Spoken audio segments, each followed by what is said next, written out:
बहुत शातिर है। ड्रैगन। पहले मालदीव को भारत से किया दूर, अब कर डाला वह काम जिसकी चर्चा पूरी दुनिया में है।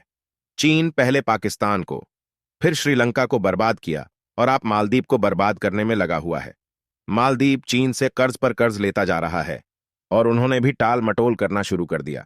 मोइजू ने तुर्की से मदद मांगा तो तुर्की ने भी मुंह मोड़ लिया है और अब भिखारी पाकिस्तान उसकी मदद करने के लिए आगे आया है।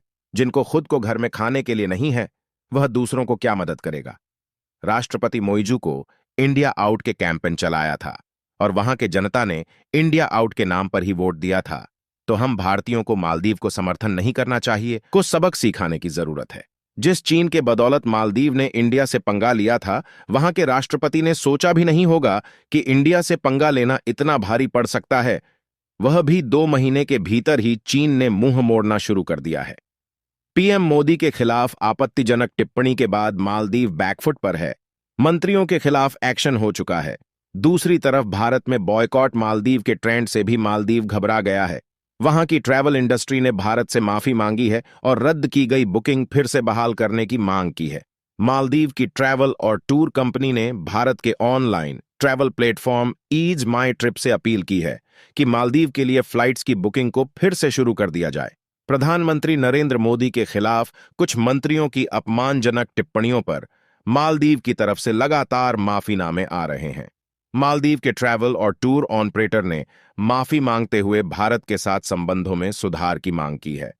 Maldives association of travel agents and tour operators ने मालदीव के लिए फ्लाइट्स की बुकिंग को फिर से शुरू किए जाने की अपील की है।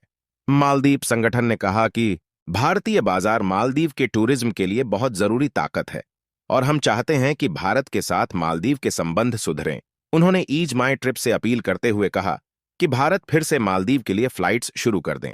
मालदीव के 3 उपमंत्रियों समेत कुछ अन्य राजनीतिज्ञों ने पीएम मोदी और लक्षद्वीप को लेकर आपत्तिजनक टिप्पणियां की थीं।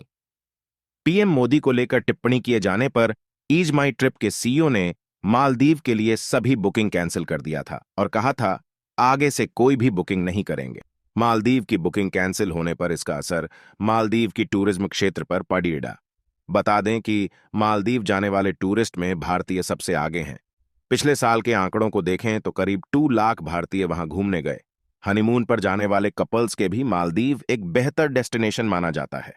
आपके लिए जानना जरूरी है कि विवाद क्या था। पीएम मोदी लक्षद्वीप का दौरा पर गए थे, जिसके बाद पीएम मोदी ने इंटरनेट मीडिया प्लेटफॉर्म एक्स पर लक्षद्वीप के समुद्र तटों की तस्वीरें शेयर कर लिखा था कि लोगों को बाहर जाने की बजाय समुद्र तटीय पर्यटन के लिए लक्षद्वीप का दौरा करना चाहिए और इसे बेहतरीन टूरिस्ट डेस्टिनेशन भी बताया था। तस्वीरें सोशल मीडिया पर वायरल होने के बाद मालदीव के 3 उपमंत्रियों समेत कुछ अन्य राजनीतिज्ञों ने पीएम और लक्षद्वीप को लेकर आपत्तिजनक टिप्पणियां की थीं। इसके बाद भारतीय भड़क उठे और हजारों भारतीयों ने मालदीव की बुकिंग रद्द करा दी।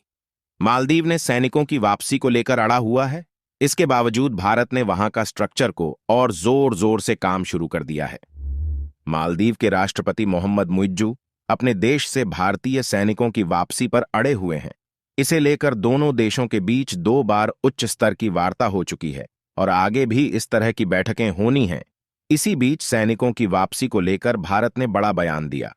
भारत ने कहा कि मालदीव से भारतीय सैनिकों की वापसी के बाद वहां के एविएशन प्लेटफॉर्म्स पर टेक्निकल एक्सपर्ट्स की नियुक्ति की जाएगी।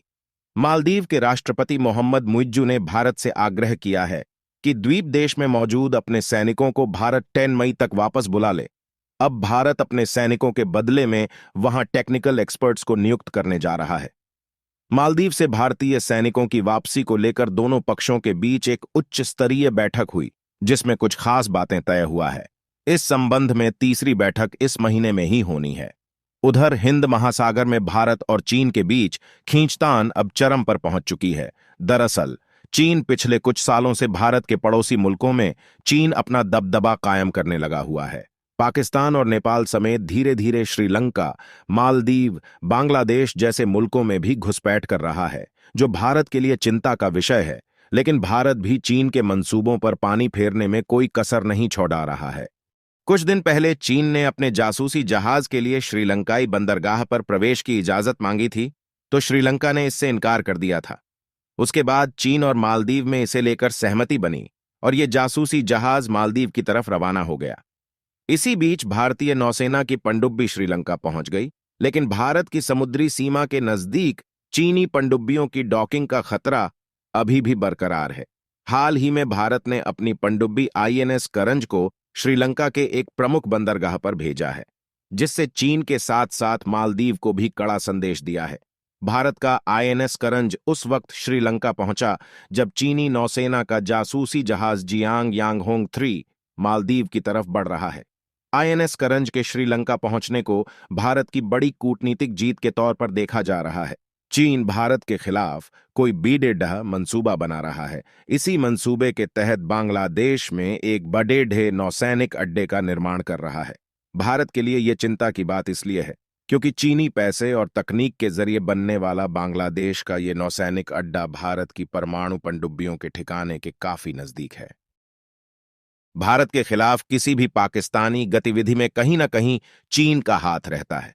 पाकिस्तान के बलूचिस्तान में ग्वादर पोर्ट इसका गवाह है कि चीन के आगे उसकी एक नहीं चलती। वन बेल्ट वन रोड परियोजना के तहत ही यह पोर्ट बनाया जा रहा है। इसके लिए पाकिस्तान को चीन ने 10 अरब डॉलर का कर्ज दिया है। वहीं चीन पाकिस्तान आर्थिक गलियारा के नाम पर चीन उस पर 62 अरब डॉलर के कर्ज का बोझ डाल चुका है। ग्वादर में ही चीन ऐसी कॉलोनी बसा रहा है जहां 5 लाख चीनी रहेंगे। ड्रैगन ने one belt one road project के लिए श्रीलंका में भी अरबों डॉलर का निवेश किया है।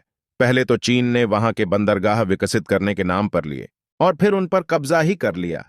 यहां तक कि इनके किनारे की 1,500 एकड़ जमीन भी ले ली है। भूटान और अफगानिस्तान जैसे भारत के करीबी देशों को भी चीन पटाने में लगा रहता है। कुल मिलाकर चीन भारत के हर पड़ोसी देश के साथ अपने रिश्ते मजबूत दिखाना चाहता है। इसके लिए वह बड़े पैमाने पर निवेश करता जा रहा है। पर दुनिया के अलग अलग हिस्सों में 4 दर्जन से ज्यादा छोटे देशों को कर्ज तले दबाकर उनके साथ मनमानी करने की चीन की पॉलिसी अब खुलकर सामने आ चुकी है। ऐसे में देश अब सतर्क भी होने लगे हैं। इतना सब कुछ देखते हुए भी मालदीव के अक्ल ठिकाने की नहीं आ रही है। वह आप पछताए होत क्या जब चिड़ियां चुग गई खेत, क्योंकि मालदीव की इकोनॉमी यहां टूरिज्म सेक्टर पर काफी डिपेंड है, जो फॉरेन करेंसी इनकम और सरकारी रेवेन्यू का प्रमुख सोर्स है। टूरिज्म डायरेक्टली मालदीव की जीडीपी का लगभग चौथाई हिस्सा है और इनडायरेक्टली जीडीपी का बहुत बड़ा हिस्सा है। इसी टूरिज्म की वजह से मालदीव में काफी रोजगार पैदा होता है। मालदीव के लोगों के लिए रोजगार के अवसरों में पर्यटन का योगदान 1/3 से अधिक है और यदि रिलेटेड सेक्टर को शामिल कर लिया जाए तो कुल रोजगार में टूरिज्म सेक्टर का योगदान लगभग 70% तक बढ़ जाता है, जिसमें भारत का टूरिस्ट सबसे ज्यादा होते हैं। इसलिए दोस्तों, वीडियो के लाइक करके दोस्तों को शेयर जरूर करें। जानकारी से जुड़ी और भी वीडियो देखने के लिए चैनल को सब्सक्राइब कर बेल आइकन को ऑन पर जरूर रखें। जय श्री राम।